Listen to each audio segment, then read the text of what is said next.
Good morning, students. I, Rekha Berwal, welcome you all in my today's class. आज हम एक और interesting topic पर बात करने वाले हैं, that is selection of clothing for man, यानी कि आदमियों के लिए या मैन के लिए ड्रेसेस का या क्लोथिंग का चुनाव हम कैसे करें। जैसा कि हम सभी जानते हैं कि हर व्यक्ति की जो कलेक्शन ऑफ क्लोथिंग है उसमें काफ़ी सारी ड्रेसेस उसके वार्डरोब का हिस्सा होती हैं। जैसे कि हम स्क्रीन पर भी देख पा रहे हैं, विभिन्न लुक्स में ऑफिस वियर या पार्टी वियर इस तरह के लुक्स की ड्रेसेस या एक फॉर्मल इनफॉर्मल इस ड्रेसेस हम इस्तेमाल में लाते हैं।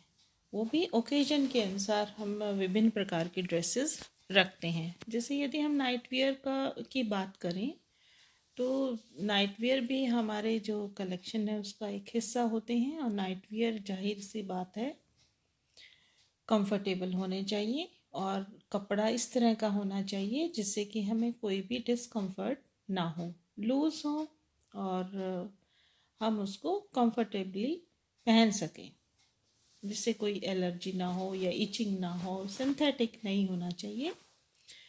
अगर हम मेन क्लोथिंग की बात करते हैं तो सबसे जो इम्पोर्टेंट हिस्सा है उनके वार्डरोब का वो है पैंट शर्ट, और फिर आता है कुर्ता पजामा या नाइट वियर या धोती कुर्ता भी हो सकता है, निकर या बरमुडा टाइप भी हो सकता है, टी शर्ट भी हो सकती है, और जीन्स तो है ही उनके एक वार्डरोब का हिस्सा।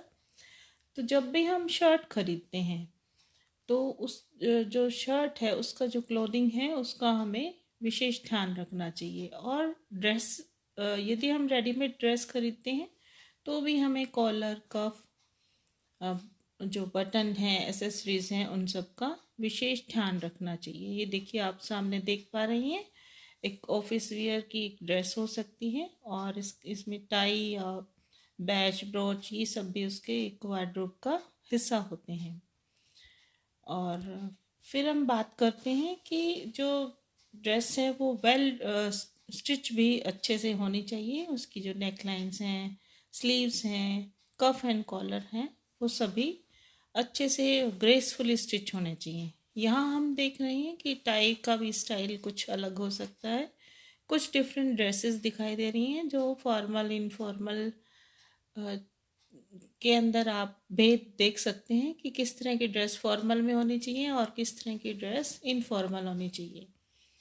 और इसके अलावा इसमें जो यंग बॉयज़ हैं उन वो किस तरह की ड्रेसेस पहनते हैं, ऐसा भी हम इसमें इन ड्रेसेस के अंदर क्लियरली देख पा रहे हैं। इसके अलावा जो एक और जो इम्पोर्टेंट बात है कि जो सूट का इस्तेमाल किया जाता है, सूट का हम यहाँ पे बात कर रहे हैं कोट पैंट से। जो कोट पैंट की जो स्टिचिंग है वो परफेक्ट होनी चाहिए, उसके शोल्डर हैं वो एकदम अच्छे से पैडेड होने चाहिए और उनकी शेप सही होनी चाहिए, और मटेरियल भी ओकेजन के अनुसार होना चाहिए।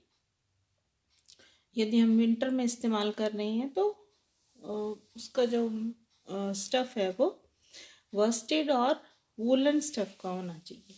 फिर बात करते हैं ऑफिस क्लोथ्स की भी कुछ वैरायटी होती है।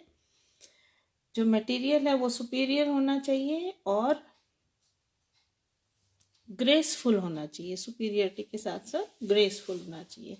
एक और बात की जो भी प्रोफेशन है उसके अनुसार भी जो मेन के कपड़ों की कलेक्शन है वो होने चाहिए। जैसे कि यदि कोई व्यक्ति आर्मी में है तो उसकी आर्मी की तरह की जो जाहिर सी बात है उसकी कलेक्शन होगी। यदि कोई व्यक्ति पुलिस में है तो उसकी यूनिफॉर्म उसका एक इंटेग्रल पार्ट होगा। यदि कोई पायलट है तो उसकी भी जो ड्रेस है वो बहुत ही ग्रेसफुल होती है, तो वो उसका एक हिस्सा होगा। यदि कोई एग्जीक्यूटिव है तो उस हिसाब से, यदि कोई फार्मा कंपनी में है तो उस हिसाब से ड्रेसेस का जो कलेक्शन है वो मेन के लिए होगा। तो इस तरह से हमने बात की कि जो मेन की ड्रेसेस हैं उनमें क्या क्या कलेक्शन होती हैं, और इसके साथ साथ जो एसेसरीज हैं, एसेसरीज में बेल्ट है, वॉलेट है, टाई है, बैच है, हैंकीज हैं, और भी कोई वॉच है, शूज़ हैं, ये सब, कैप हो सकती है, ये सब उसके वार्डरोब का एक हिस्सा है। तो उसको भी मैचिंग और उसके ड्रेस के अकॉर्डिंग होना चाहिए। तो इस तरह से जो यूनिफॉर्म है वो भी 2 से अधिक होनी चाहिए according to the need of the office, minimum 2 से ज़्यादा ही हो। तो इस तरह से हम समझ सकते हैं कि उनकी क्लोथिंग में हमें किस किस प्रकार से चुनाव करना चाहिए। अगेन फैशन का भी इम्पेक्ट होता है, तो फैशन के अनुसार भी लेटेस्ट ट्रेंड को ध्यान में रखते हुए हमें उनकी ड्रेसेस को चूज़ करना चाहिए। ये ना हो कि बहुत ही हम ऑकवर्ड फील करें और बहुत पुरानी ड्रेसेस का इस्तेमाल करें, पुरानी स्टाइल की।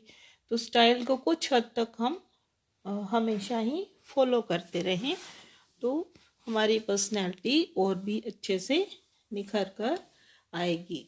और उसके साथ साथ जो मेंटेनेंस है क्लोथिंग की, वो भी मायने रखती हैं। तो मेन की जो ड्रेस हैं, स्पेशली कोट पैंट है, वो ड्राई क्लीन वाले ही होते हैं। तो उन्हें हमें ऐसा ना हो कि हम घर पे वॉश कर लें, और उन्हें ड्राई क्लीन ही करवाना चाहिए, क्योंकि वो बहुत कॉस्टली होती हैं और उनकी जो वियर एंड टियर है वो भी हमें ध्यान में रखनी चाहिए, ताकि जो उसकी ग्रेस है वो भी बनी रहे और हमारे जो क्लोथिंग है वो भी अच्छे रह सके। तो इस प्रकार से मेन के जो ड्रेसेस का चुनाव है वो हम उनकी पर्सनैलिटी को, उनकी ओकेजन को और नो डाउट सीज़न को ध्यान में रखते हुए करें, तो हमें अवश्य ही अच्छा महसूस होगा और अच्छा हम क्लोथिंग का इस्तेमाल कर पाएंगे।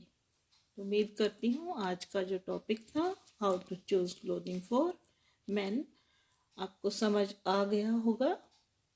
ध्यान से सुनने के लिए धन्यवाद।